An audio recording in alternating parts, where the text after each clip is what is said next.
नमस्कार, pulse 24 news देख रहे हैं आप और आपके साथ मैं हूं सुजल वर्मा।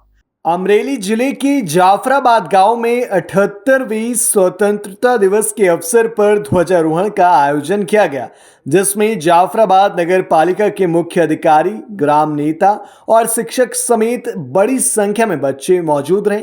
इस मौके पर माध्यमिक विद्यालय और प्राथमिक विद्यालय के बच्चों ने अलग अलग रसों पर नाटक प्रस्तुत किए।